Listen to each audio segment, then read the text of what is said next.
You're listening to the Huddle Up Podcast with Chad Jensen and Zack Kelberman. Join Broncos Country's deep divers at milehighhuddle.com and sound off. And now it's time to drop some knowledge. Okay, we're live, but we got to let it breathe just for a moment or two while we bring on our great Facebook community. Bear with us just 1 second here, and the gut reaction shall commence. And we're good. Welcome in, everybody, to the Huddle Up Podcast, presented as always by Mile High Huddle, empowered by Overtime Media. I'm your host, Chad Jensen. With me, as always, my partner in crime. You know him, you love him, my fellow football priest. He is Zack Kelberman. Zack, hey, it looked like for a second there the Broncos were going to reconjure some of that magic that they had from Week 8, overcoming a 21-point deficit back then.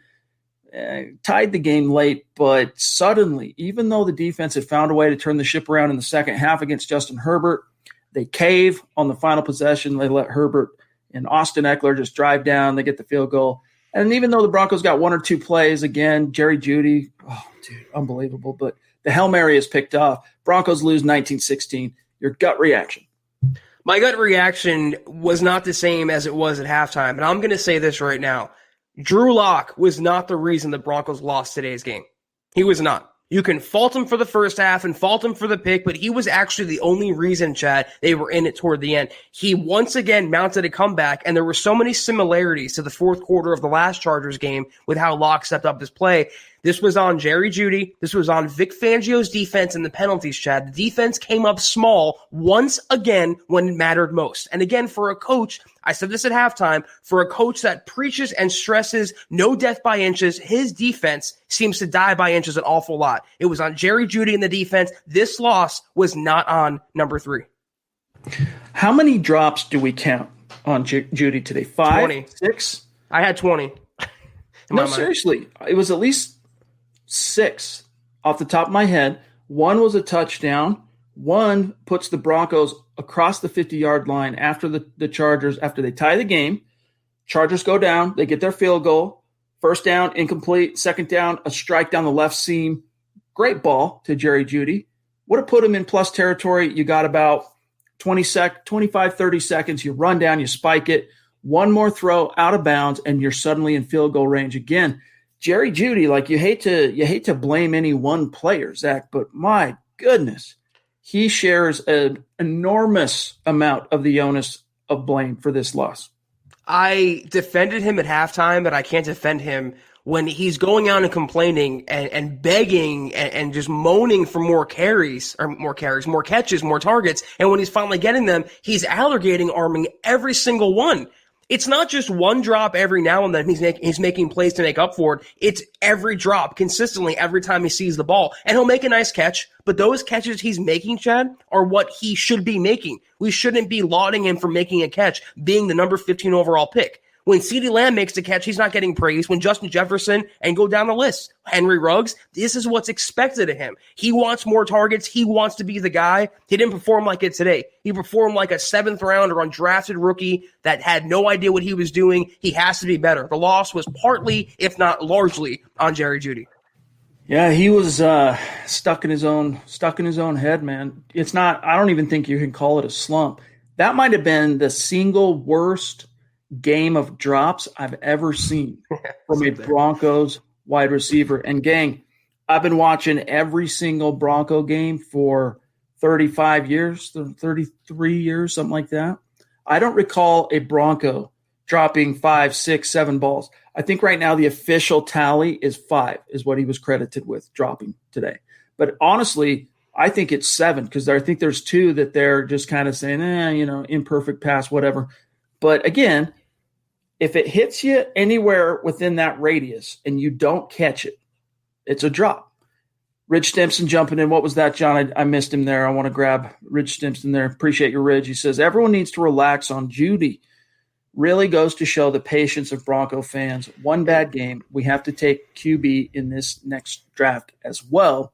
Zach, I know you're shaking your head, but I'm with you on the head shaking because what did the broadcast say today? 7 drops he had going into this game. Now he's at least credited with 12. And then Dave says Atrocious game for Jeudy. He's a gamer. He'll bounce back.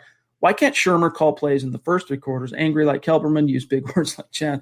Appreciate you, Dave. Good to see you, my friend. Hope you had a Merry Christmas. But, Zach, how can you defend Jeudy right now? Like, I agree he'll bounce back at some point, but, man, that was ugly. I'm shaking my head because it's not the first game. It's not a one-time occurrence, Chad. This has been the theme of Jerry Jeudy's rookie season the entire year, his drop issues. And it was exacerbated by him complaining on Twitter and then complaining about not getting the targets. Well, maybe that's why. And what angers me about it is it makes Locke look worse. Locke, I put a tweet out that said it wasn't Locke's fault today, the loss. And one of the replies I got was his stat line. He went 17 for whatever. He would have had a much bigger game if his number one receiver, the first-round rookie, could be able to catch. So it makes the entire offensive operation look worse when your guy who has one job, Jeudy, as the pass catcher to catch passes, he can't do that. It's not 1 drop, Chad, 2 drops, 3 drops. You can excuse away in a game. He's making Demaryius Thomas look like Tony Gonzalez out there. 7 drops in one game is inexcusable, regardless of circumstance, regardless of anything else. Let's just take it for surface value, what the stats are saying, the official statisticians are saying 5 drops, all right? Too many. That gets Drew Lock well over 300 yards passing. It puts the Broncos in position for 3 more points at the end of the game there. There was one that was a drop touchdown that the Broncos had to settle for a field goal. I mean, there were so many right now that I'm actually lost in trying to remember the situation of each and every one. But, yeah, it was ugly. And, again, this entire game you can't lay solely on the feet of Jerry Jeudy because Drew Lock, thank you, Chris, 6 completions to Jeudy on 15 targets. Drew Lock threw an unconscionable red zone pick. And what made it so bad, Zach, is the fact that, you had Elway, you had Fangio, you had Shurmur using the C word all week long about we just want to see consistency from Drew. Making it even more maddening is the fact that on the previous 7 trips inside the red zone, Drew Lock punched it in a perfect 7 for 7 up to that point. On the 8th, he throws a red zone pick, and it's his first interception since week 13. It just drives you mad. And then, of course, Brandon McManus misses a field goal. I mean, at best, 13 points were left on the board because of a pick from Drew, a missed field goal by McManus, and a drop touchdown by Jeudy. And then actually that last one down the seam that he dropped in the final possession, you could argue another field goal. So it's just that's how you lose games in the league. It's no shocker why the Broncos are going home losers today. It reminds me a lot of the Patriots game, except the result is flipped around, where Locke made all these throws and Jerry Jeudy and the receivers weren't helping him out, and his stat line looked worse, and the Broncos offense looked worse because of it. You mentioned it. I mean, McManus, the special teams, the defense melting down, the penalties, Jerry Jeudy. It's a team sport, yes, and it's never any one person, but multiple areas melted down for Denver today. And aside from Locke's red zone pick, you really can't say he melted down. He got better as the game went on, and so did Pat Shurmur. I'll give him credit as well. His play calling was a little more creative. He used Deontay Spencer out of the backfield. He was getting KJ Hamler involved. He targeted Jerry Jeudy. He targeted Noah Fant. It really wasn't on him today, and it wasn't on Locke for me. It was the defense and Jeudy were the reason why they lost today's game. You saw a lot of the stars have a day, get utilized in the scheme, which is another thing about Shurmur's offense all year long that has been head-scratching, so inconsistent in terms of, how the distribution of touches when you have so many young studs on the offense has been distributed. Fant got going today, was a factor. Gordon had a solid day. He started off with a bang, 55 yards rushing in the first half, only put another 24 on the board in the second half. So he finished with 80 yards, 79 yards rushing. But even Timmy P got in on the action. Timmy P finished with 3 for 39. We'll get more into it. And this is Matt jumping in. Thank you for the super Matthew. It says, humbling game for Jeudy. Couldn't give him more opportunities. I think this will be good for him in the long run. Glad to see the offense moving. Really appreciate that super chat. And, guys, we're going to get into that even more here in just a second. First, though, we do have to take care of a matter of business. Starting with – that's not the one I want to do. I want to do this one. 1 second here. Here we go, Manscaped. Starting with sponsor tonight's show, Manscaped, the live stream. We really appreciate Manscaped for partnering up with the Huddle Up podcast and Mile High Huddle. And listen, 2020, it really sucked.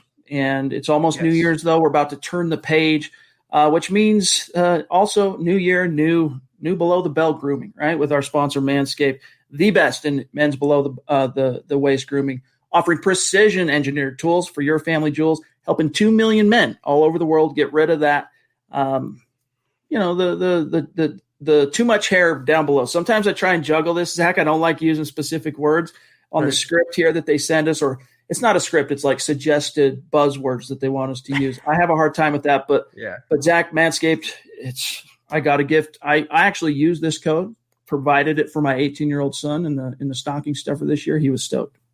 Yeah, and I'm holding up the weed whacker right now. We have the lawnmower and the weed whacker. I always use this because I get a lot more use out of this. For me, my nose hair, I know it's a very graphic way to put it, but my nose hair grows pretty fast. It's so painless. It's so seamless. It's so simple. You put it up there, you press the button, nice grip. It works. Super long charge. One full charge can last you days of use. And you know what, like Chad said, yeah, 2020 was awful, and getting Manscaped won't make suddenly 2021 better, but it's little steps you can take in your personal life, in your grooming life. You can feel better about yourself going forward.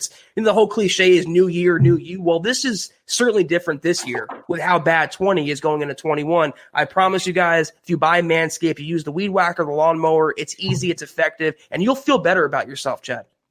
And I think for most men, when it comes to that kind of grooming, I mean, we're used to shaving our faces and all this every single day. But when it comes to this type of grooming, actual manscaping, it's just one of those things that has to be done. And so you want the right tool so that when you do have to spend the time getting around to doing that, it's efficient, it's bada bing, it's bada bang. And Manscaped, you got to keep in mind, as you're coming out of quarantine in 2021, again, the Lawnmower 3.0, which I love. This is the coup de grace for me. Waterproof. Skin safe trimmer, reduces the nicks to your best friends down there below the belt, and it's the 3rd generation trimmer. Has the light to show you where you're going there. So it's time to freshen up down there this year. You got the crop preserver. You got a lot of different options. I tried to show you the box, but limited time. A lot of different things that come with your first shipment at Manscaped.com. But 2020 was awful. The bottom line is you want to make sure your boys down below are refreshed and ready for new beginnings in 2021. So right now you go to Manscaped.com and you're going to get 20% off plus free shipping. That code is still getting you 20% off and free shipping with the code HUDDLE. But you got to use that code HUDDLE, Zach, and your family jewels will thank you. Yes, 20% off Broncos country, 20% off and free shipping with the code HUDDLE at Manscaped.com. That's, again, 20% off and free shipping, guys, at Manscaped.com. Remember to use the code HUDDLE. Happy New Year to you and your family jewels. Amen. All right, couple quick things in the business. We'll get right back to the stream and what's on your mind, all the topics from today's show. Follow the pod on Twitter, at HuddleUpPod, also the main account, at Mile High Huddle. And then, gentle reminder, check out the merch store. Get your swag on. Go to HuddleUpPod.com. Get yourself a Football Priest hat, the dad hat, as you see Zach rocking there, mugs, face masks, hoodies, T-shirts, tank tops, little something for everybody, including children and teens. We answered the bell there due to some demands from our great community. Hey, is there anything for kids? We got it up there for you. Also, we want to thank our Facebook supporters. Love you guys. We are putting the finishing touches on our big plans for our official Facebook supporters this week, and it's going to roll out the very beginning of January. So look forward to that. If you'd like to support us as a Facebook user, so many of you, thousands of you watch this every single day on Facebook. You want to support MHH, go to the page, click the big blue button, become a supporter. You're in like Flynn. But really, the biggest thing you can all do is these 3 things, and it's within the power of everybody listening and watching right now. Subscribe first and foremost on YouTube. You want to click the bell. Make sure you get notifications every time we go live, every time we upload a new video. Like this video, number 2, especially crucial on YouTube and Facebook. And then number 3 is the litmus test. If we're doing a good job for you, the work we're putting in and the analysis you're getting, and the community is, if it's worth anything, share it out there. Help us continue to grow, reach new like-minded Broncos fans just like you. This is the Overtime Podcast Network. Another week, another Broncos loss, but this time to the Chargers. There's always something, though, to help brighten your week after such a tough loss, and that's Coors Hard Seltzer. Rooted in Coors' long history of sustainability as a brand inspired by a generation that wants to do good in the world with a mission to restore America's rivers. Gang, never before has it been so easy to make a difference in the world and volunteer whatever you're doing, by simply cracking open a can of Coors Hard Seltzer, you're volunteering, because our waterways, gang, they are at risk. 80% of America's rivers are drying up, but through a partnership with Change the Course, Coors Hard Seltzer is helping to protect and restore America's rivers.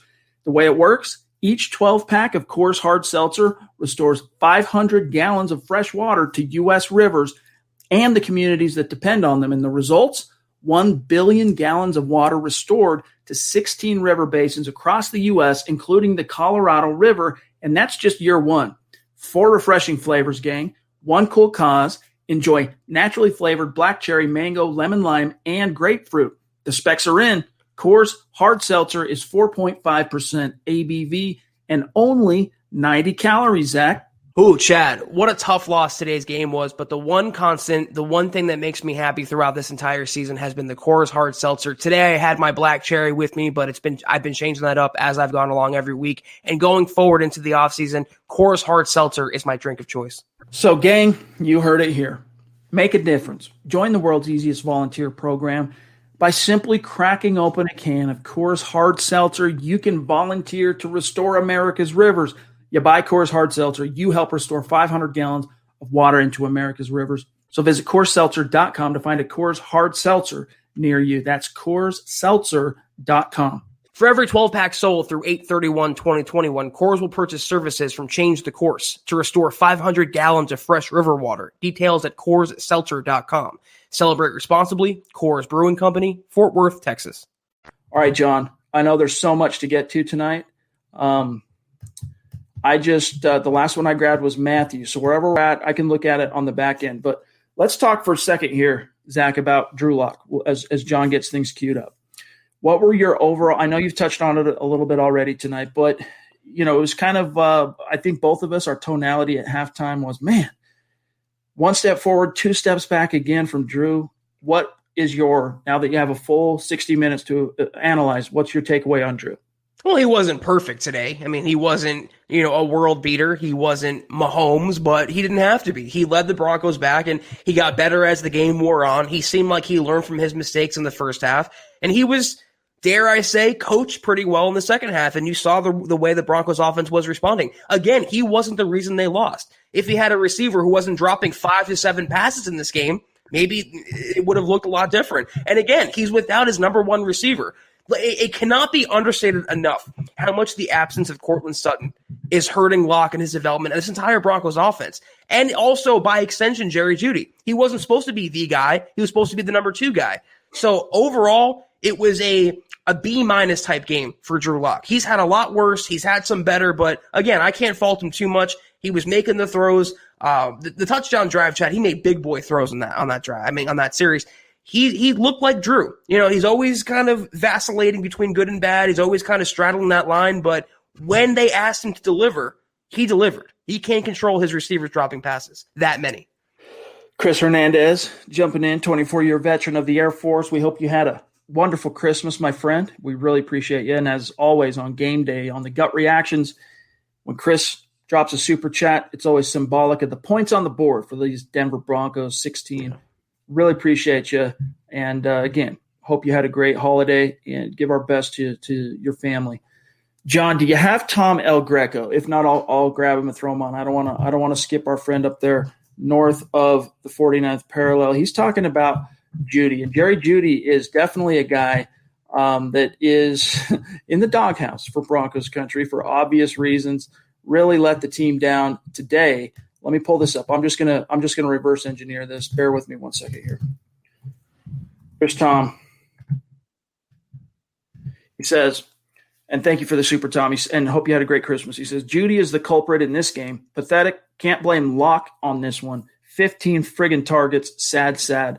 Thanks, guys.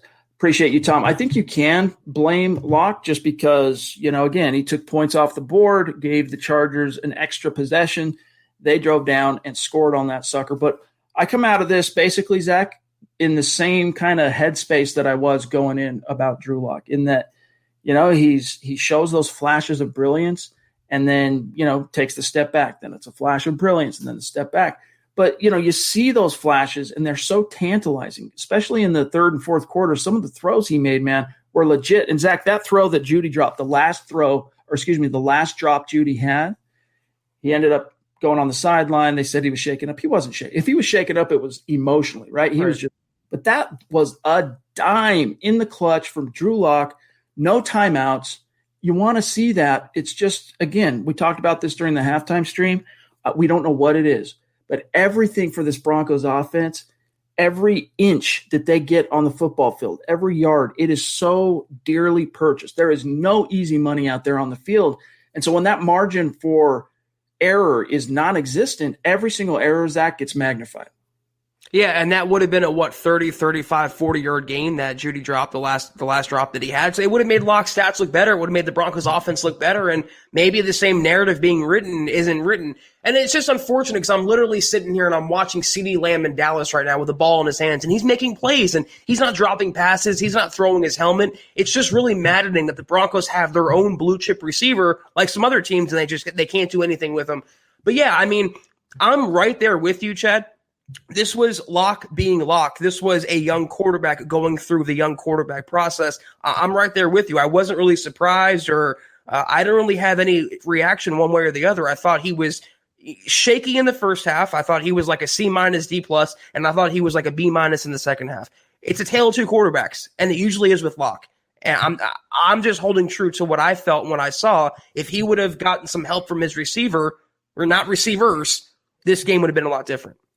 Honestly, I think in his now 17 starts as a pro, you do now have a full 16 games from Drew, because even though going into this game he had 16 starts, the Pittsburgh game he wasn't able to finish. He only played the first half of the first quarter.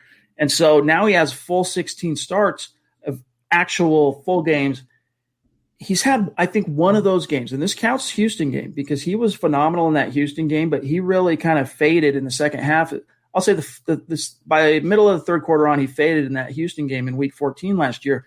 The only game that you can really point to and say Locke gave a full 60-minute performance worth marveling at was the Panthers game, and that's just not enough. You just have to be more consistent than that, which is why, when you hear John Elway and you hear Fangio and Shermer talk about consistency, what they're talking about is you need to be consistently good. And Drew Lock just hasn't been that way. This is the Overtime Podcast Network.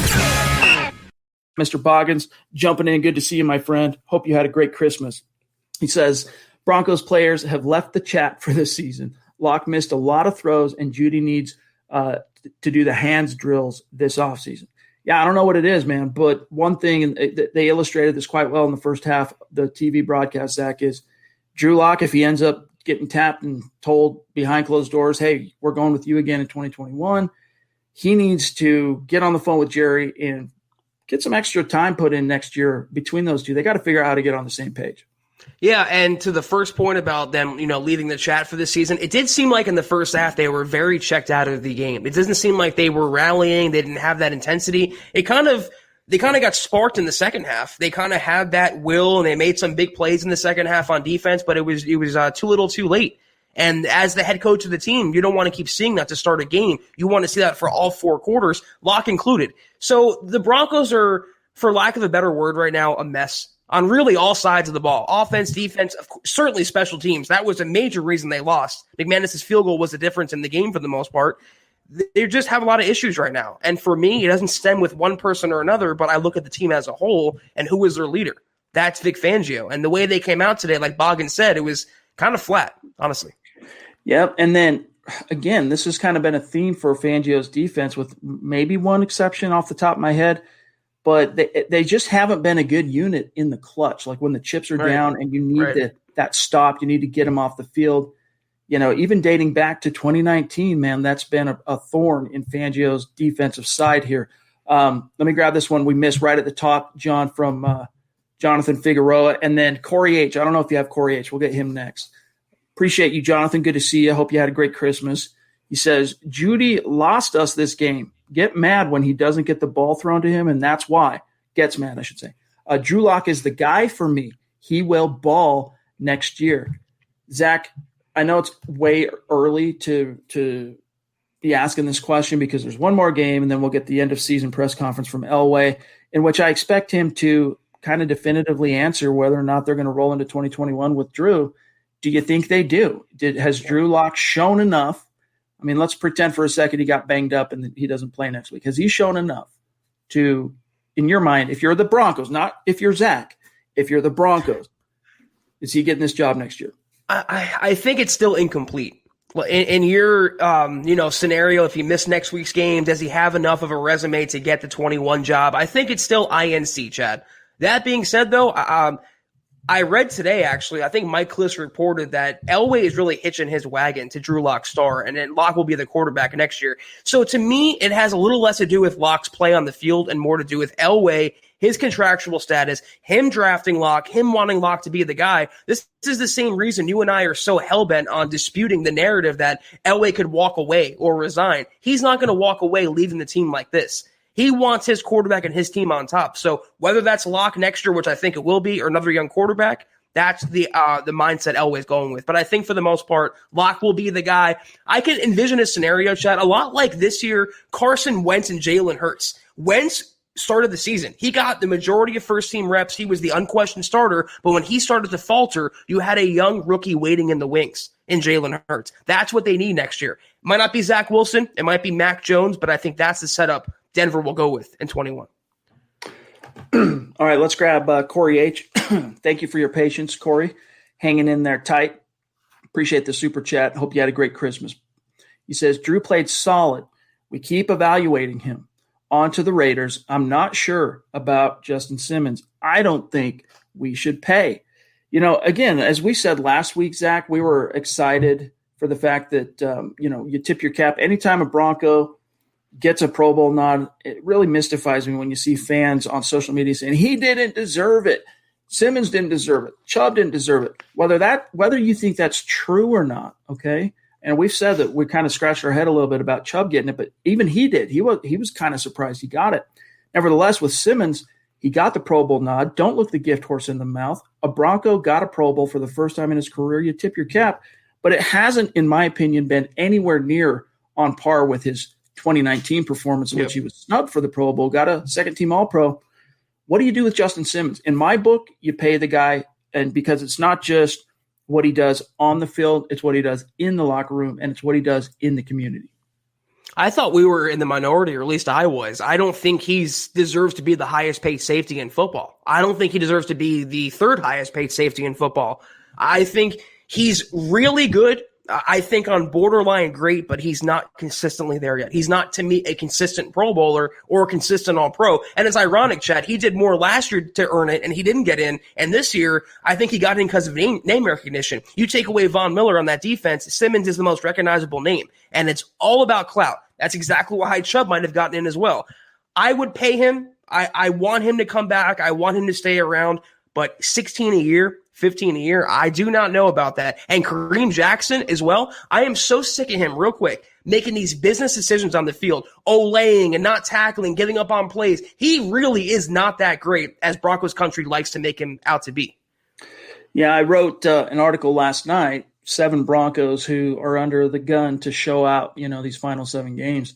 And Kareem Jackson made my list because, look, he's a fine box safety. He's good enough as far as being kind of a physical presence, I guess, at least the first half of the season. But that's not worth the $10 million base salary that he has next year. If you're paying a safety a double-digit millions, all right, if you're up in $10 million and above, he needs to be like, Swiss Army knife safety that can do everything. And Kareem, he's going to turn 33 next spring. So if I'm the Broncos, that's definitely a call I'm making to Kareem saying, hey, man, we want to keep you around next year, but nowhere near $10 million. Jonathan jumping in again. Thanks, my friend. He says, we should have won this game with a healthier defense. Locke did his thing. Yes, he did have the pick at the start of the game, but he's showing progress. Go Broncos. I'll tell you this, Jonathan. Again, as I mentioned, he shows those flashes of brilliance. What is so maddening for fans, for media, I'm sure for the Broncos too, is that for every, let's say, one brilliant throw or brilliant play, there's 2 that you're just like, what the heck, dude? And again, Zach, anytime this kid breaks the pocket now, I'm like, hold on for dear life. You don't know if it's going to be a pick. You don't know if it's going to be a sack fumble. If he's going to do something just completely boneheaded, you don't know. Yeah, and that's the enigma that is Drew Lock. It's like he can look so, and literally from down to down, from pass to pass, not even from game to game. He can look really brilliant. He can make those throws that wow you, but then he can make the throws that wow you in a bad way. You can think to yourself, Drew, are you serious? What are you looking at? What are you doing? Why would you throw the ball there? And it's that hero ball. He only really gets into trouble when he plays hero ball. And he feels the gravity of the situation. He wants to make a play. It's the red zone. You got to live to fight for the field goal or live to fight another down. And that's the most maddening part. He can make so many good plays with his arm talent and buying him time with his legs. But when he overthinks, that's when he gets into trouble. And it's frustrating. It's inconsistent, but it's the process of a young quarterback. Yeah. I mean, when he stays on schedule, when he minds his technique, when he steps into his throws, usually that's the good play. That's the play where you're like, okay, now we totally see what Elway's seeing. Malachi, good to see you, my friend. Appreciate that. Super. And hope you had a great Christmas, my friend. He says, it's been more than one bad game for Jeudy. Don't cry on social media about not getting the ball and then drop it when it comes your way. 7 times. I know, man. I know. It's unbelievable. It literally is inexplicable. Like I've never seen anything like it, at least not in a Bronco uniform. Yeah, it just makes it worse. I mean, you can chalk it up to being a rookie or being a 21-year-old with nerves and, rookie mistakes. But when you go on social media and you almost demand the ball, like T.O. or Randy Moss back in the day, you have to back up that talk. Once you do that, you have to really be perfect from there on out. And he's been anything but that. He's been complaining on social media. He wants targets. He's been taking shots at the offense or Pat Shurmur, and five at least. We can say that for sure. 5 drops in one game. Come on. That's ridiculous. Not one, not 2. Yeah. This goes on. Shuya jumping in. Thank you, my friend. It's good to see you. Appreciate the super chat. He says, it hurts to lose Chris Harris Jr. Can't blame Locke on Jeudy's 5 drops, and that's true. Chris didn't really, in my book, I mean, granted, it's just the television broadcast, but I've only watched it one time. But Chris Harris, I didn't think he was that great. Like the one play in which he kind of got featured by the television broadcast where it was in the second half and Hamilton went up high on a 3rd down, should have caught it. It was high. It was a high ball, but it hit him again. If it hits you here, catch the ball. And they made it out like Chris Harris Jr., man. He read that. And, dude, that should have been caught. But Chris, to me, he's a solid nickel corner. That's what he is now. There was a time when he was as good as it got as a number 2 corner. He's been the best nickel corner in the league for a long time. You could maybe argue that there are better nickels out there now today, but Chris Harris Jr. is a nickel guy, which is why, he had a hard time when, again, he's probably really ruining his decision to turn down that 2-year, $12 million a year extension the Broncos offered him at the trade deadline last year. And then he goes on, finds that the open market says, yeah, we'll give you like 10 million, something like that. And as a 1-year deal, I'll be interested to see what kind of interest Harris, can gin up this offseason. The commentators tried so hard to make it that revenge game narrative, and it just wasn't there. They mentioned multiple times he didn't play in the first game, and he's with the Broncos for many years. And I saw the same Chris Harris Jr. I saw last year in Denver, a guy who really fell off. I mean, he was a great nickelback, a great slot corner, and he's just not what he used to be anymore. And he was, I think, hiding behind that facade and his reputation and behind him wanting money and feeling slighted. But when it's all said and done, he was getting burned last year, and he was, I think, ineffectual in today's game. I wasn't that blown away. This is the Overtime Podcast Network. All right, we got one here from Big Kev. Also hoping you had a great Merry Christmas and Happy Holidays to all of our great community and our superstars. Big Kev says, if they avoided Jeudy in the second half, we win that game. He cost us a lot more than he has provided for us. Hopefully he got his cardio in. Yep, there it comes. Again, that Twitter, man, he thinks he's out there flexing. He thinks he's being the squeaky wheel that's going to get grease. But now, look, you have one bad game, and it's not just a bad game, but it's like epically bad game, and you can't live that down, man. You're really ruining that decision to send tweet. That's really unfortunate, though, that the way the Broncos could have won today's game was to ignore or avoid your number 15 overall pick, your top rookie receiver. And it was unfortunate. You're down Sutton. You're down Hamler after he was concussed. Jeudy's having a bad game. You're missing Philip Lindsay. You're really down to a handful of players. But it's an interesting argument. If they would have went away from him and not relied on him, if those balls would have been to Tim Patrick, would the game have been different in the end?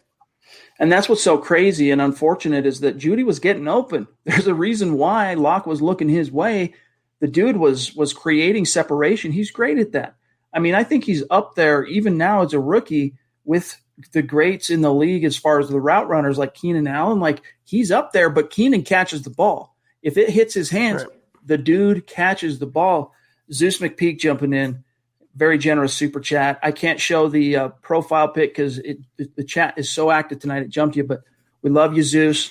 We got some cool things coming up here soon for where we're going to list our Mount Rushmore guys. And as you know, you're right up there, number one. But he says Locke was starting to find his groove, just needs help from the receivers, ... Jeudy. Yeah, I mean, Locke played really well. I'll say midway through the third quarter on, Zach. He put his team in a position to win that game. He rallied, and it's like the same fourth quarter. A lot of parallels to the first LA matchup. The same, he got better as the game went on, and I'm with you. From midway through the third quarter and straight through the fourth quarter, he was like a different quarterback.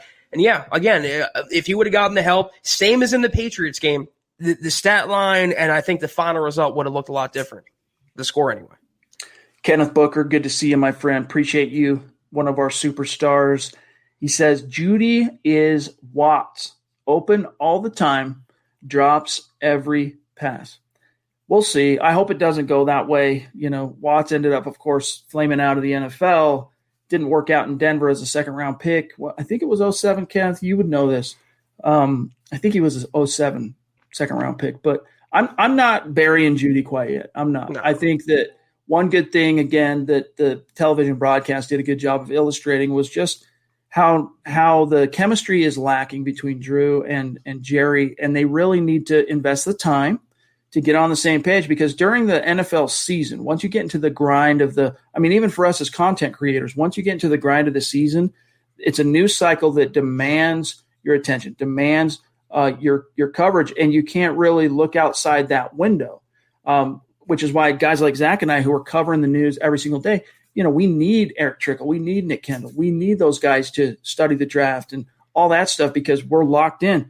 And that's how it's been for Drew. That's how it's been for Jeudy during the season. They're locked into the grind of practicing each and every week for that opponent. But now that they get to the offseason, Zach, it's time to put in that extra work. Now they'll have the time to figure out how to spark that chemistry and get on the same page. Yeah, again, those reps they lost and the practices and the preseason games, and it's so hard for some rookie receivers. And you guys were looking at CeeDee Lamb and Jefferson. I understand that, but for every two of them, there's 100 others that take a year at least to really step up and develop in the NFL. I'm not throwing in the towel on Jerry Jeudy. I'm not giving up on him after not even one full season yet. He was a number 15 overall pick for a reason. He didn't have these issues at Alabama. I don't really know what went wrong. He has one of the best position coaches in the entire NFL. I think it comes down to the mental development of the game, the quarterbacking, and the coaching. And all those things were at odds with each other the entire season. Once those settle down, you will see a completely different Jerry Jeudy, probably in year two. We got so much more to get to. Many, many super chats, many questions stacked up. We're going to get to those here in just a second. First, though, we also got to tip our cap to another one of tonight's presenting sponsors on the live stream, sportsbetting.com. Right now, as you know, gang, gambling is legal in the state of Colorado. And if you're looking to make sports that much more interesting, maybe try and make a little extra money while you're at it, kind of like fantasy football and the proliferation of the FanDuels and the DraftKings, sportsbetting.com is your no-brainer destination. Here's why. You get the sharp odds, you get the low juice, you get hassle-free bonuses, which you can roll over after one time compared to other sites out there like the two names I just mentioned that make you have to bet at 30 times before you can access that rollover. Plus, you get 24/7 live customer support. Always, it's a real person in the United States, which is crucial. When you got to deal with money, you want to be able to talk to someone if you have a question. Sportsbetting.com has your back. But the kicker is right now, After you make your first deposit at sportsbetting.com, they will match it up to $750. That's $750 in free bet credits.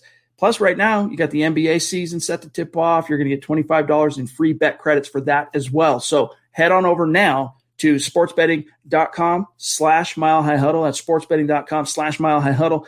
Capitalize on that $750 in free bet credits and start 2021 off on the right foot. All right, John, what else we got here?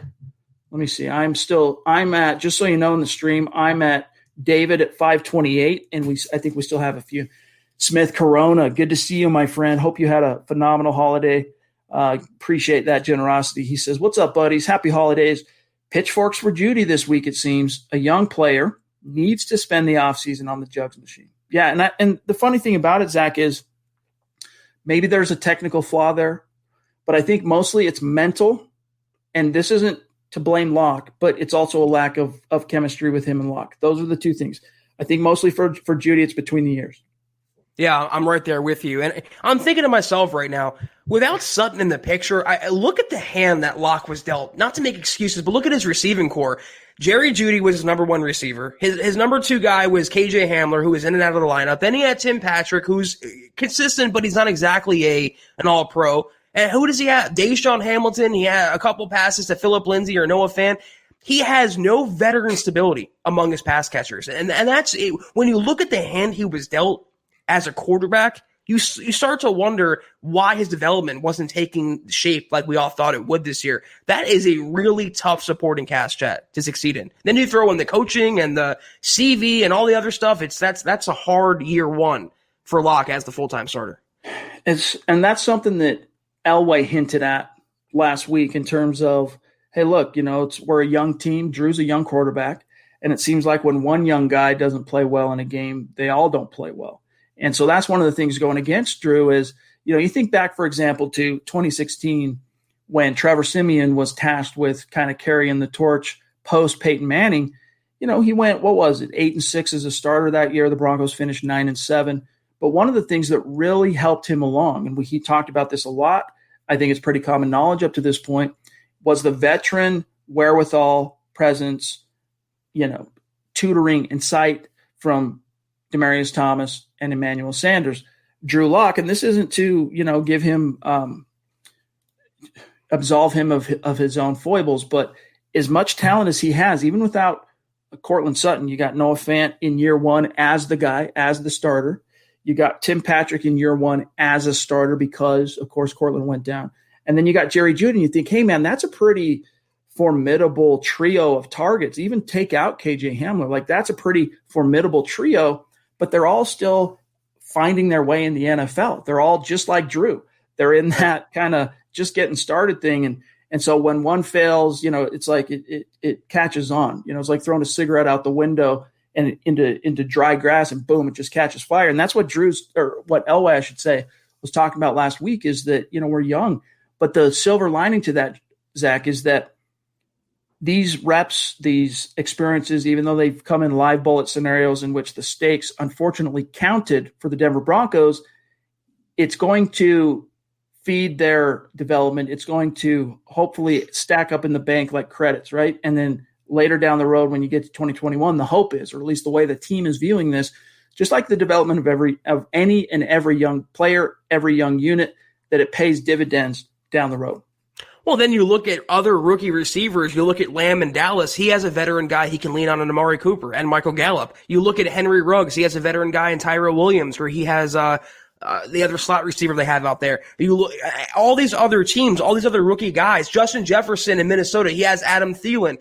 Who does Jerry Jeudy have? Who does Drew Lock have? You lose Cortland Sutton. I guess you bring in Melvin Gordon, but he's new. He's in your first year. For Locke not to have that veteran safety blanket, that boon, that pillar he can lean on, and not for Jeudy to have it either, and they're both struggling, that's a recipe for a disaster, and we've seen it this season. And unfortunately, there's really, I don't think, any way they could have avoided it once Cortland went down. Eddie Vasquez, good to see you, my friend. Hope you had a great Christmas. He says, I was ready to let go of Fant after his first year, all the drops. Got to give Jeudy next year to make it up. Hurtful and hope he bounces back. Hashtag Good point. keep the faith. Yeah, Fant, that's an excellent point, and it applies to Fant. It applies to Jeudy. It applies to Drew. This is all part of the developmental process, and it's just like any human being. Anyone who out there who's a parent, thank you for the stars, Todd. Anyone out there who's a parent knows that when you're raising, for example, you got a little toddler, you got a little baby, and they're just learning to walk. Of course, you're going to stop them from banging their head on the corner of the coffee table any chance you get if you have the power to do that. But at the same time, when you see them trying to walk and they fall, you actually have to let them fall sometimes, because that's how they learn. That's how they grow. That's how they develop. And it's a similar prospect. That's really boiling it down to a very elementary level, but it still holds true in many ways to what Drew and this whole offense is going through. Let's grab Richard there. If you got him, John will throw him up. Appreciate you, Richard. He says, Zach, did you just say a decimated defense that held the Chargers to 19 points succumbed to death by inches? How many 3-and-outs in the fourth quarter? Get real. What was the final result, Richard? How did the defense look when they had to stop Herbert in that offense to prevent a field goal toward the end of the game? That's when you want to see it come up clutch. That's what the death by inches are. To allow those big plays to Guyton and Eckler, those first downs, that is death by inches. They might have forced some 3-and-outs, and I said they played better defense in the second half, but they didn't play great defense overall in today's game. You're facing a rookie quarterback. You're facing an offense that's less than 100%. They were hurt today, Chad, by death by inches. And not just on defense, the entire team. And I made that point about Fangio because he's the defensive coordinator. He's also the head coach. It was the offense, specials, defense. That defense was not perfect. They were part of the reason why they lost today's game. I think it's pretty indisputable. You definitely, Richard, here's the deal. You credit them for being able to hang and fight the way they did, as decimated as they were. But again, you can't take away the fact that, once again, Vic Fangio's defense had the opportunity. Now, in this case, they weren't leading, but their offense had finally come back and put a couple of scores on the board and tied the game. Now's the time to step up and do your thing. And if you're going to make an excuse for them because of a lack of, because they've been decimated by injury, that's fine. And that is part of the explanation. They weren't all hands on deck today. This was whatever hands we have left on deck today. But nevertheless, it's really concerning. And it flies in the face of the whole ethos and the whole philosophy of Vic Fangio's death by inches, which is what so persuaded and swung and sold John Elway, who was ready to hire Mike Munchak, but had his interview with Vic Fangio and got the death by inches. I'll call it a spiel, but I only mean that in terms of him. I don't want to diminish it, but he got that, and that really excited him because he knew they were stepping into year 2 of this official rebuild, and they needed a guy who was going to mind the little things and a guy who was going to make sure it wasn't the little things that cost the Broncos. But unfortunately, Zach, whether it's defense, offense, specials, it's been the little things that have consistently nipped this team in the Achilles. And we got Dylan here, and then I'll serve this back to you. Appreciate you, Dylan. Hope you had a very Merry Christmas, my friend. He says, blame the defense if you want. They are decimated and held the Chargers to 19, but the offense can't score more than 16. Fair point. It really is a fair point.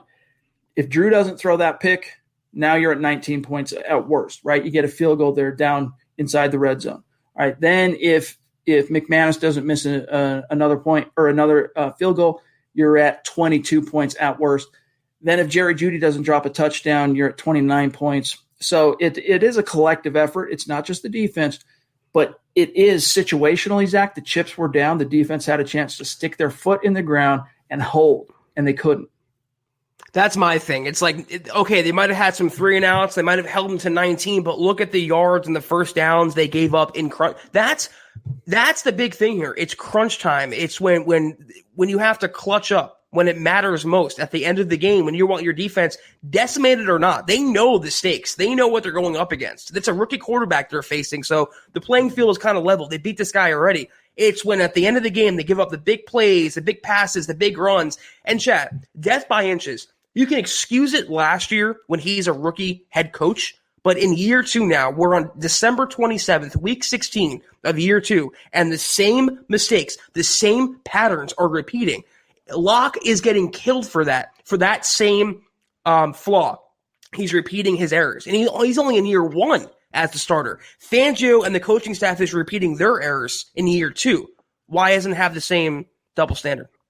Yeah, it doesn't resonate the same way with the fan base. And I understand it. It's whatever. It is what it is. Everyone shares a little bit of the blame for today's loss. Offense, specials, and the defense at the end. But to Dylan's point, credit Vic Fangio for holding the Chargers to just 19 points. Like that is a great job. Good job doing that. But when it mattered most, you needed that one extra stop and you couldn't get it. And what makes it worse, Zach, is it wasn't Justin Herbert exposing the corners so much, because that's where the Broncos are the most decimated, right? I get it that you're missing Jarrell Casey and you're missing Mike Purcell in the middle, but it was that 23-yard gash up the gut on first down by Austin Eckler, and that was the dagger, man. That just took all the life out of the defense from there. And what's so frustrating about it, they only have themselves to blame. Chris Duvall, good to see you, my friend. Appreciate you. Very cool profile pic you got there, my friend, on YouTube. He says, this one is on Jeudy. I'm happy it's not on Locke. He showed he can still be the future. Judy's problem, though, will be fixed. Not too worried, just disappointed. I'm not too worried either, Zach, but I am a little worried. I am just a little worried because that was bad. Like, that's unprecedented. I've never seen anything like that. Okay, credited with 5, but I'm seeing 7 drops out there on the field. 2, I don't think that they're officially crediting to Jeudy. I mean, yeah, this is a dead horse question, but I'm kind of wondering, what are the Chargers averaging points per game? I didn't realize if they're like this powerhouse offense. I mean, at 19 points, yeah, it's impressive, but they're averaging 23, 24. I'm not going to go crazy over that. This is the Overtime Podcast Network. Palm Trees jumping in with a super chat. That's a name we don't recognize for obvious reasons here. He says, I am a diehard Chargers fan, but have never hated the Broncos. Good game, guys. Hope one of us will get good enough to beat the team. Amen. Unity. Dog. Appreciate that class. Appreciate that, my friend. And I hope you had a Merry Christmas as well. We can all bond over our hatred of the Chiefs, can't we? True. Bring us together. Just for gigs here. Here's what your Chargers. So they came into this game averaging 23.4. Okay, you held them to 19. So anyway, John, do we have I can grab it if we need to. We've got Eddie, we've got Chingling King, Naj, that was sandwiched right in between Cristobal and Palm Trees. Who we got here? We got Antonio. Okay, got you, my friend. Good to see you. Appreciate you. He says, happy to catch the pod. Just excited to see a healthy and improved Broncos team next year. Let's take the little positives and look forward to 2021. Hashtag Broncos country. Really appreciate that, Antonio, and hope you have a great holiday and hope you have a great 2021. But yeah, Zach, if the Broncos can get their best players healthy and on the field, I shudder to think and imagine what this game might have looked like if you had Von Miller out there, if you had Cortland Sutton out there, Chubb. If you had, Chubb, that's right. Chubb was missing today. If you had Mike Purcell in the middle, I don't think Jarrell Casey is going to be there next year for whatever, even though he's under contract. I don't think he's going to be a Bronco next year. That's just my gut feeling right now. If you have your top corners, just imagine if you have your right tackle, because Elijah Wilkinson, a couple of ugly pass pro sets today that I caught just on the first viewing of this game.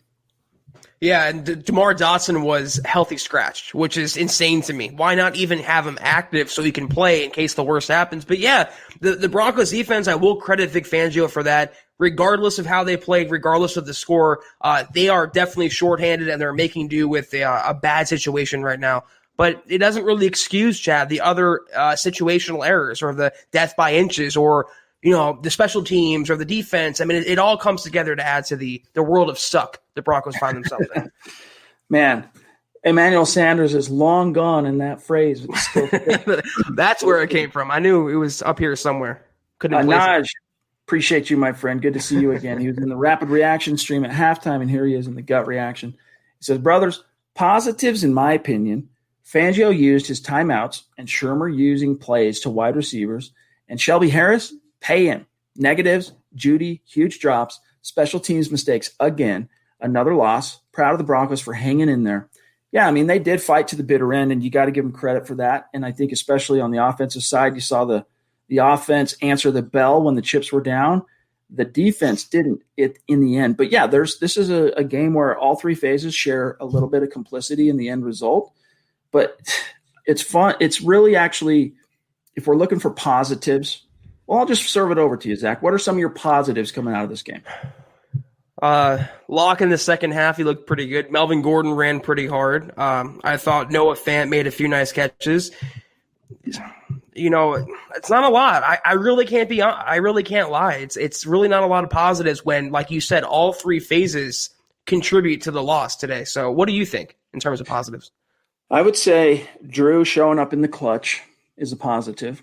That's something that you would want to look for, especially after he had that egregious red zone pick. He ends up showing up late, and that's a positive. Melvin Gordon ran really hard, looked good today. He looked as good today as he has in any game this year as a Bronco. Not too much pressure on Drew for the most part in terms of pass rush. The O-line did a decent job today. I'm thinking here, Noah Fant getting involved. We talked about this in terms of Shermer kind of figuring out, hey, I've got all these weapons. Let's spread the ball around. Let's feature guide. Let's get it. You know, Jeudy, they really tried to strong arm and get him touches, and it didn't really pan out. But Noah Fant got involved. Timmy P had a few timely catches. Sucked that Hamler got dinged up, but you got Spencer involved. And every time they went to Spencer, with the exception of that one on the final drive that looked like he came down with it, but ended up touching the ground. Yeah. You know, the role players on offense, that for the most part, the guys who needed to get fed, they got fed. The difference would have been on the feedings to Jeudy. If he would have come through, it would have been not only more points on the board, as we've illustrated multiple different times during this pod, but Locke's yardage would be well over 300. He ended up finishing, I'll tell you, I can pull it up here. We can all look at it, but he ended up finishing, Zach, with 264 yards on the day, 51% completion. Jerry Jeudy, even if he only drops half of what he dropped, all right? Drew, he's at probably 55% completion, 56, and he's probably, depending on which drops you take from Jeudy, you know, he's probably somewhere around 290, something like that. But it had an effect, and then he gets the 50.3 rating. I don't think that's a fair rating. I really don't. I mean, that's almost like you're rating him purely on the first possession and the last possession only. Yeah, I mean, it's because he averaged 50%. He didn't throw a touchdown. He had 2 picks. Let me just say, though, about the Deontay Spencer, I got to give Pat Shermer credit. It was a really cool play call. He had Deontay Spencer in the backfield. He ran a little wheel route, and Drew Lock hit him. That was a really cool play call. Another positive, can we just give a little praise to Shelby Harris? He played today with his wife in labor. Mm-hmm. He chose to play over being with his the birth of his son. So congrats to him on the birth of his son. And what a man. Pay Shelby. Make that happen, Broncos. He's like, hey, baby, I want to be there, but I got to go make this game check so that this kid that's coming into the world can have everything he needs. You hear that, Juwan James? That's right. That's right. Eddie Vasquez. Appreciate you, bro. He says, Zach's right. Jeudy made Locke look worse than he is or than he was. Definitely today. I mean, Drew's numbers, I'm going to go back to this real quick. 15 targets. Let's just put 5, right? He was credited with 5 drops. Then he's 29 for 52. Again, he's over 300 and 1 touchdown. He would have a touchdown pass. Big difference. And we know it have reshaped the final score as well if Jeudy catches the balls he was supposed to catch today. 15 targets. I see that, and it pops. Look at that. I mean, it just stands out to you. Everyone else has 4 or 2, or I think 6 is, if you scroll up, Chad, I think 6 is or 9. 9 is the second most. I mean, no one else is in double digits, though. You have 15 targets. That is the squeaky wheel getting all of the grease, not just one little squirt, and you couldn't make anything happen from that. You take away those 15 targets away from Locke, he's throwing, 30, I don't know what 32 passes? So that's not too terrible. I mean, he tried to get the ball. He went out of his way to pepper Jeudy with targets, and Jeudy just did not help him out in the least. Wow. All right, let me grab Ching Ling King. Appreciate you, my friend. Not a name we recognize, so welcome, thank you, and make sure you connect with us on Twitter. He says, games like this make me really miss Wade Phillips. The one thing about Wade, it's a different scheme, obviously, different collection of talent in terms of the eras in which Fangio and Phillips coached in Denver recently. But the one thing about Wade is when you needed to stop, you got the stop more often than not. Yeah, I mean, it's surprising that he's still on the free agent market. He hasn't been hired by another team, but you're right. The Broncos defense, they had better, you can argue they had better personnel, but I think they were very well coached and they were very disciplined. You didn't see the death by inches. You didn't see them coming up, short in crunch time or not clutching up when they should. So yeah, we all miss Wade. We all missed even Brandon Staley, who's doing a bang up job in LA right now for the Rams. It seems like the years of yore are what we're all missing right now. So it's depressing a little bit. ZW Design, Zachary Smouse in the house. Good to see you, my friend. Hope you had a great Christmas. He says, in my opinion, this year was a punt when Sutton and Vaughn went down. I want a full offseason, full OTAs, and the team healthy. Locke showed that we can come back. Yeah, Locke has orchestrated 3 impressive comebacks this year, right? Well, 2 impressive ones. Both Chargers games and even the Falcons game. He brought them back close, and it was another instance in which the defense needed one additional stop and couldn't get it and ended up, being the difference. But, those are the things that the coaches and Elway that they're looking at and they're going, look, these are the flashes that we like. What do we have to do to figure out how to get that consistently? And it's a pickle. It really is it's a tough question that doesn't have an easy answer. And I think the only thing you can devolve to in terms of a solution, Zach, is time on task and reps in the scheme and health of your supporting cast. But they can control the time on task and they can control the reps. And so that's what I think Zachary's getting at here. Yeah, and like you mentioned, letting Locke, scrape his knee, letting Locke pick up the bumps and bruises and having the Broncos make the ouchies go away by giving him the opportunity to let that heal and to go forward. I agree with Zachary, though. The year was a punt when Sutton and Miller went down. That was also when Fangio got his alibi. And we've been saying that for a while now, but it's no coincidence that today, before this game, all those reports came out he was going to come back for next year. Once those injuries happened, it was a honeymoon season. It was a mulligan for Vic Fangio. Hopefully, with a full offseason, no injuries, we can see a more cohesive team in 21. Damian Clark Warren, good to see you, my friend. He says, and thank you for that generosity. He says, had time to drop, no pun intended. Nice. Ouch. I was going to mention the fact that no real number 1 or number 2 receivers and still competitive.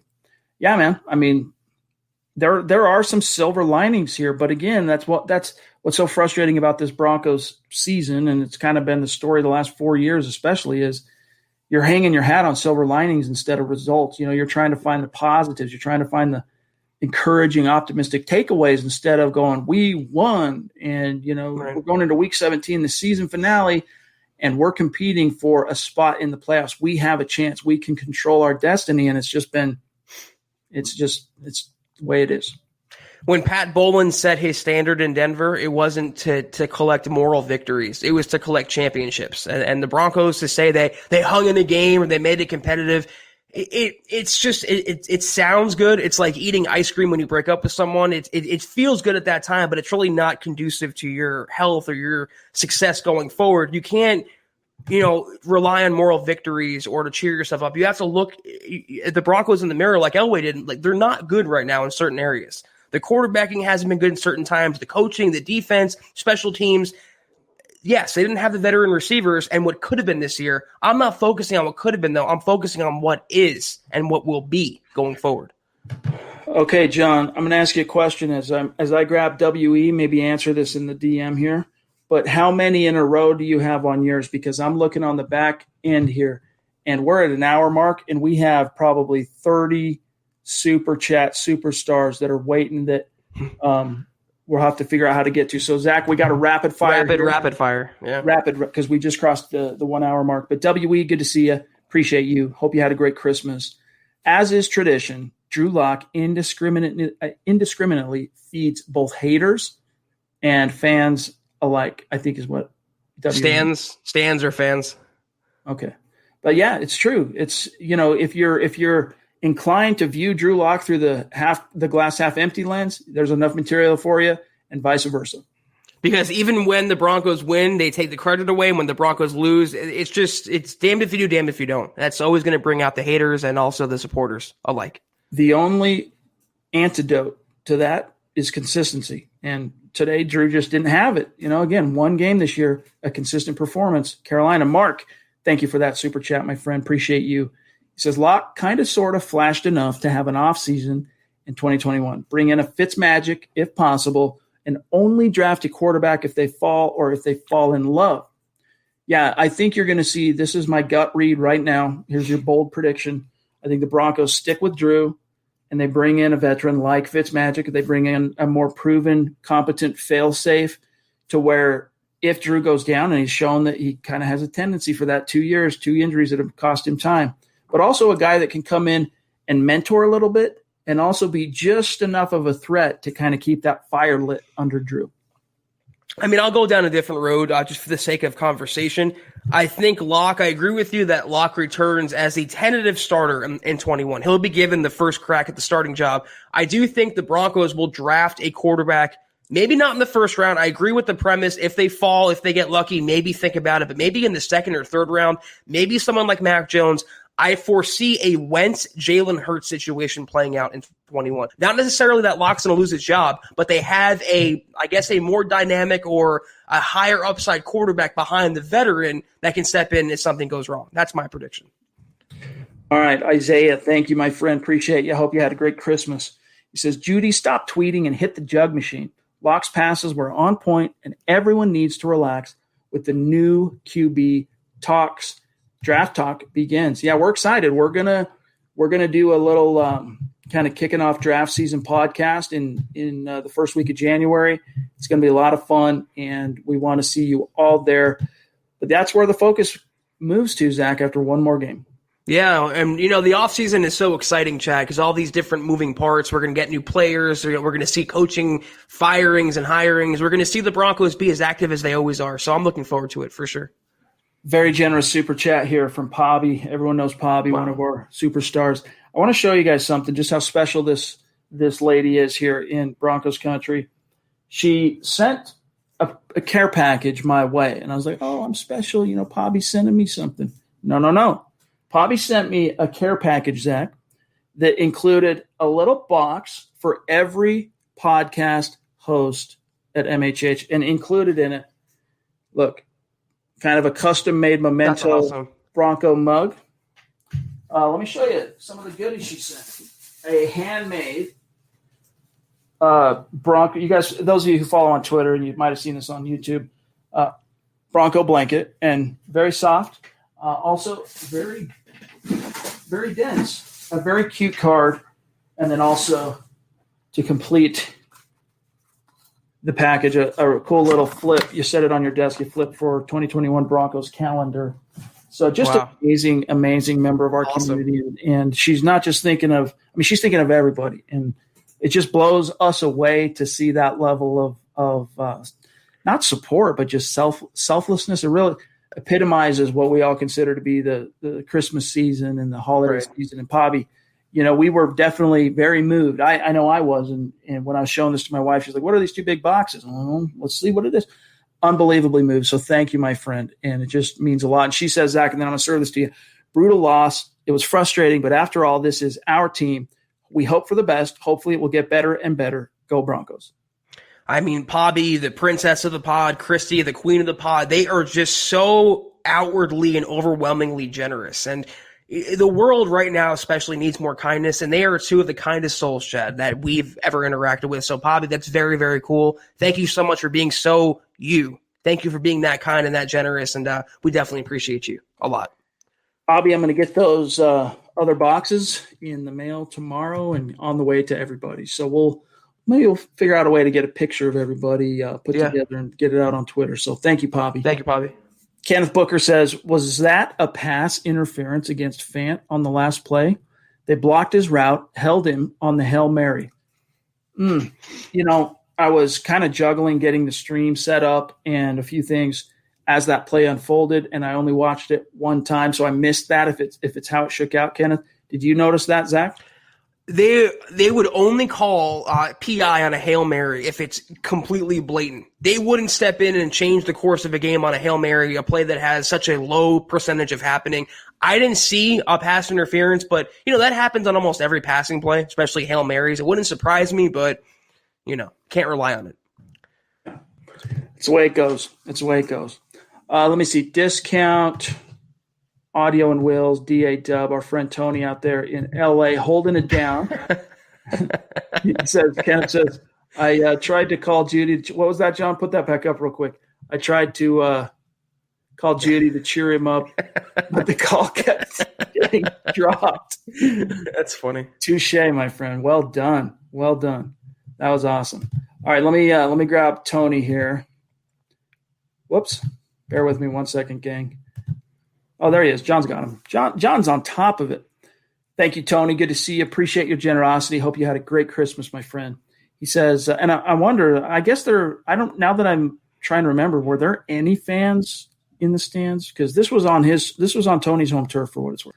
Anyway, we have drafted players to fit Vic's defensive scheme. The scary part is next season, if things don't work out, we have another bad season next season. Things can really get bad for quite a while. So it's crucial it comes together in 21. No doubt about it, Zach, this is the swan song for the Elway era, the Elway regime, which includes Fangio. 2021, it's win or go home for real. And it's going to be interesting to see how it shakes out.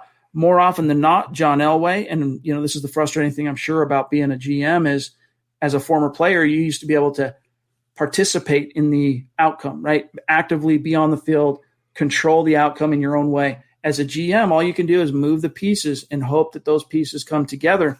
But it's the referendum is 2021.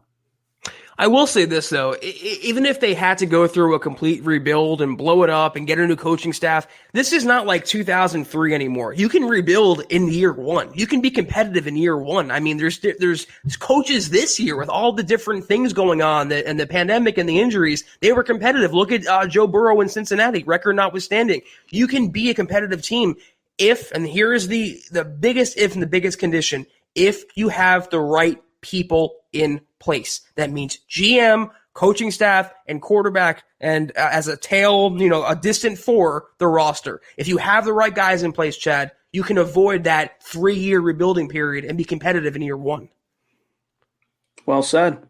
Jeff C., longtime listener, longtime superstar. Hope you have had a great holiday season, Jeff. He says, I guess Jeudy got his conditioning in. Shake my head. Indeed. Zing, zing. We feel you there.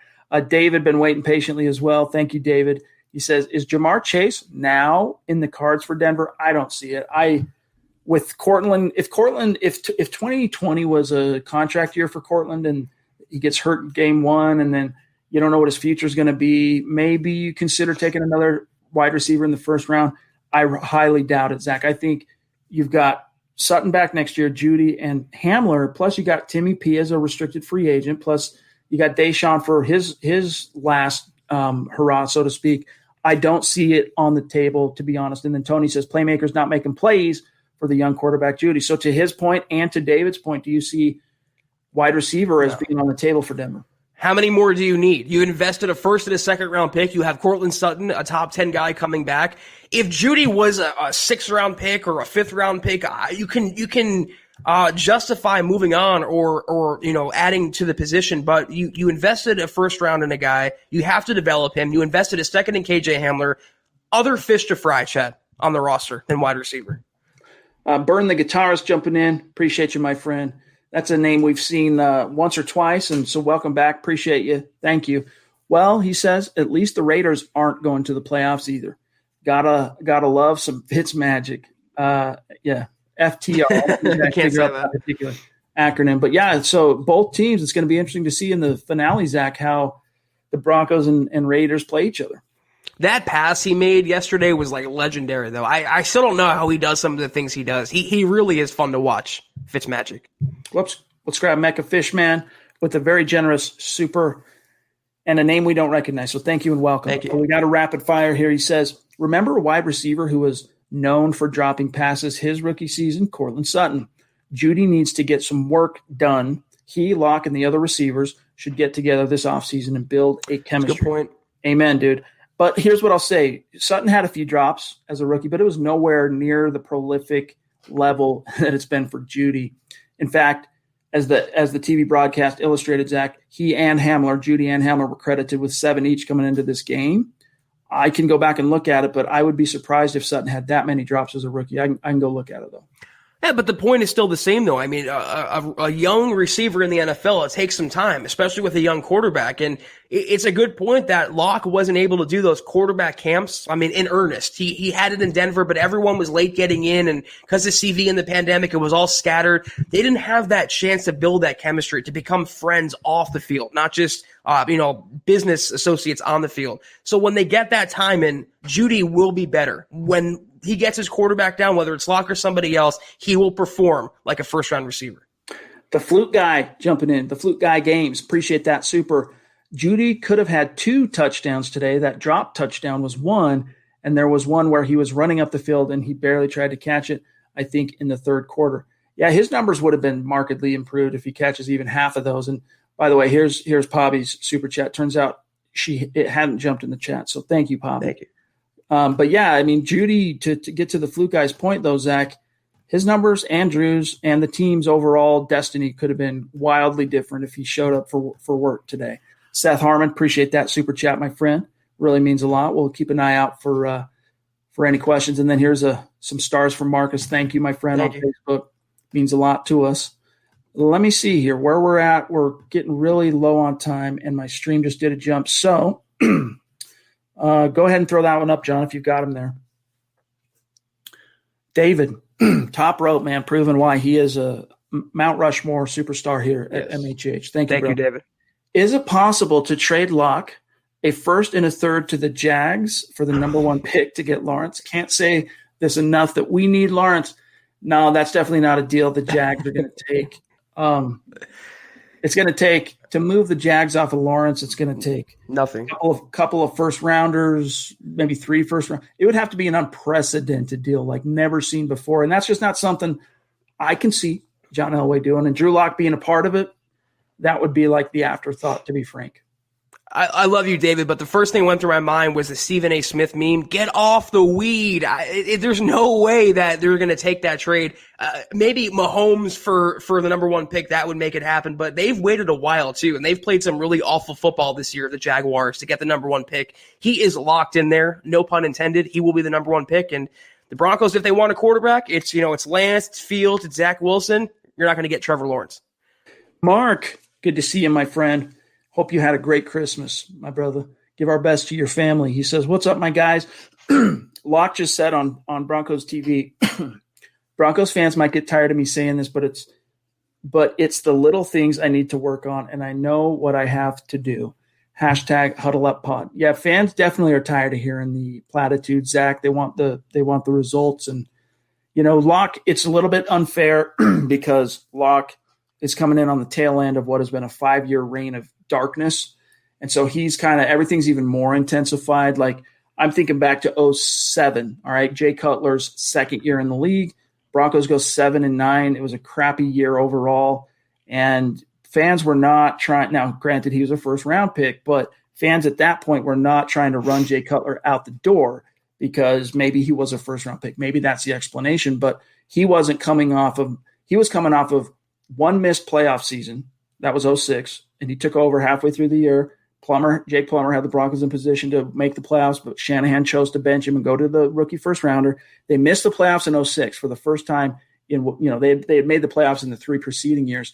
Skip it in 2006. So then Cutler misses it in 2007. So that's 2 years in a row, which no Broncos fan ever is satisfied or happy with, Zach. But they weren't ready to crucify Jay for that same reason. In Drew's case, it's a little unfair, but he's coming in on the tail end of 5 years of just bad football, missing the playoffs. So it's only intensified the natives being restless, so to speak.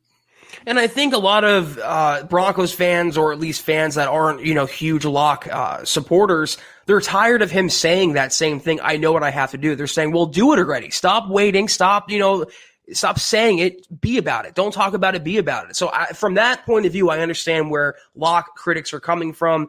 He has enough social awareness to realize that fans are getting a little restless now. He can say the same thing over and over, but until he proves it on the field, those words ring very hollow.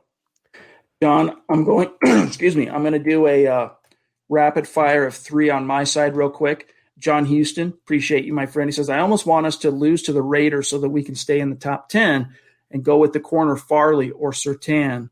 Interesting point. Scott Rinaldi says, why can't fans see this team is young and needs time? And then Richard across the pond, appreciate you. He says, special teams was garbage again. So do you, at this point, you always, you want to see a win, but at this stage, it actually benefits the Broncos more long-term to lose the final 2 games. But do you really want that negative momentum? At what cost does it come to go into the offseason on the heels of what would actually be 3 consecutive losses? Well, how good did positive momentum do this year? It's a season is a season, and once that's over, a new season starts. Let me tell you something. I would not mind if the Broncos lost to the Raiders. I thought they would win today's game, but if they lost, I'm not really – I mean, I like Farley. I like Surtain, but Micah Parsons, thinking about him in a Denver uniform, replacing Josie Jewell or A.J. Johnson, it's the missing piece. And you saw it today multiple times. They couldn't keep up with Eckler or someone out of the backfield. I think I want that guy. I'm really on the Parsons bandwagon for now. Seth Harmon, really appreciate that, my friend. And we think you're awesome as well. So thank you for being with us here, and we appreciate the super chat. All right, John, here we are. So we're at 118 on my end. I'm scrolling down here, 629. Okay, let me actually go on the back end here. So do we have Willie G? Do you have Willie G, or I think Willie G is the only one that we're missing right in the middle of that last group of super. So there he is. Thank you, John. He says the coaching, by the way, Willie, appreciate you, man. The coaching is wildly inconsistent, just like Locke, and it's not a coincidence. Yeah, it all goes hand in hand, Zach. It's been the same 2 culprits the entire season. It's been the quarterbacking and the coaching. All right, let me just see one thing. Broncos 2447 and Christy, John, and then Aaron, if you have them, and I can start loading them in on the back end here. Give me 1 second. Damian, thank you, my friend. He says, I saw the numbers. Drew is solid as compared to Josh Allen and John Elway's rookie campaigns. Can't complain about the drops. Yeah, I'm you know what, on that whole topic, I get it. For a time, I was a little bit more inclined to view it that way. But I just, look, Drew needs to turn it around. And you can't just keep saying that, look, there have been other Hall of Fame quarterbacks like John Elway and Peyton Manning who had struggles in their rookie year, but went on to do good things. Because for every premium round drafted quarterback that had a bad rookie year, Zach, or a bad first year as a starter and then went on to do greatness, there's 5, 6, 7, 8 more who busted out of the NFL. So Drew's got to turn it around. But I do get your point. Okay, I do get your point that you don't want to crucify him too early because you don't know where they're at on that developmental curve and at what point that's going to finally click and you go from 0 to 60. Just like it did for Josh Allen, because he was getting the same narratives being written and the same criticism. He's a bust. They shouldn't have drafted him. They should have drafted another quarterback. And with the right system in place and the right coaching staff in place, look at him now. Not saying Locke is going to be that, but he can be that. That's the point. Broncos 2447 says, Chad, you keep talking about the tipped ball. It was behind him, but Fant would have caught that ball. It could have been caught. Watched it several times. The tip ball, it was behind him. Are you talking about Fant? Fant would have caught that ball. It could have been caught. I'm not sure which pass he's talking about there, Zach. Maybe I'm not either. No. I'm not sure, my friend. Let me ponder that for a second. I'll come back to you. But thank you for the support and the super. Here's the queen. I wish we could show the actual super, but here she is. Jumping in. Appreciate the support as always, Christy. She says, thanks for all your insight. Always a good pod. Much love to you as well, my friend. And thanks for jumping in. Also a super chat here, boys, that did not come with a question. But Aaron jumping in to say, there's Christy. Thank you, John. There she is. Appreciate you, Christy. Hope you had a great Christmas too, by the way. Yes. There she is. Thank you. We got Aaron Putney jumping in with a generous super. Appreciate you, Aaron. Stick around. That's not a name we recognize, so stick around, and we hope to see you on future pods. But follow us on Twitter, my friend. All right, guys, we are at 121, and I got a few more left, but we got to hop off this stream. It would kill me to leave anyone in the cold, so let's rapid fire here. Kevin Peterson, appreciate you, bro. He says, at this pace, I feel like he is the next AB without any production. A cancer for the for the wide receiver room. And I grabbed Aaron's there too. Do you think Jerry Jeudy is bordering on a cancer, Zach? No, that takes to lump him in with Antonio Brown. I mean, Antonio Brown's off-field stuff alone. I mean, that's a true cancer. Jerry Jeudy is a young kid who's going through it right now in the NFL. He's a little upset, a little frustrated. He's a fish out of water in Denver right now. But a cancer? No, that's a little too much for me anyway. George Vandermark jumping in. Good to see you, my brother. He said, I hope you had a great Christmas. He says, dropping in to say hello, guys. It's been a little while. Tough season all around, but I definitely feel Locke gets another full season. It's going to be interesting and an exciting off season. You know what? I tell this to people, when they find out what I do, when I meet, family members, they want to, like in-laws and stuff, they want to talk about what I do. And they go, oh man, you must just have a blast during the football season. And I do have a blast. But Zach, honestly, my favorite part of doing what we do is the off season, not because, and I'm not even a draft guy. I just love all the possibilities and trying to speculate who are the free agents, the page views. Yeah, that helps too, right? I just love the offseason though because of the open-ended possibilities, I think.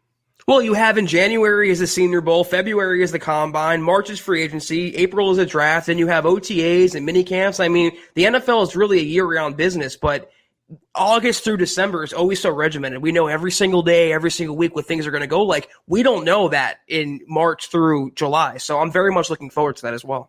And not only that, but you just end up being slave to the news cycle. You don't really have time to do fun, creative stuff as a writer. It's just news. Dale, good to see you, my friend, one of our longtime superstars. He says, love my Broncos, love MHH. Fans have been spoiled. This team is rebuilding, whether we like it or not. Can't wait for 2021. Hashtag Denver Broncos for life. And then we got Willie as well that says there's no excuse for 47 pass attempts either, setting Locke up to fail. I don't know about that. There's some truth to that, Willie, like especially with how well Gordon was running. But the Broncos were trailing through the whole game. So you kind of had to throw it a little bit and try and catch up. It was game script, yeah. I can't even kill Pat Shurmur too much. I mean, those 15 targets for Jeudy, he should have caught literally half of those. So sometimes your quarterback's going to throw a lot, but I didn't think it was egregious. I didn't think it was outrageous, him having that many attempts. James Moss, good to see you, my friend. He says, will you guys ever do a podcast together in person after this pandemic is over? It would be fun to see. It's supposed to happen. Yeah, maybe. Maybe we'll do we'll see how – we'll see whether or not the Combine allows press on scene in terms of the general outside. They're going to let the TV people in for sure, but we'll see if they let the rest of us in. And if so, we'll definitely give that to you, my friend. Definitely. Duke, good to see you, Duke Rose. He says, do you think special teams coach will be gone next year? Oh, God, I hope so. I don't see why he would come back, Chad. I can't see Fangio bringing him back. Or justifying that to the fan base. I think they're going to want a skin on the wall. Someone's head has to roll after, and I think the one that comes with the least amount of downside for Fangio and for Elway is the special teams guy.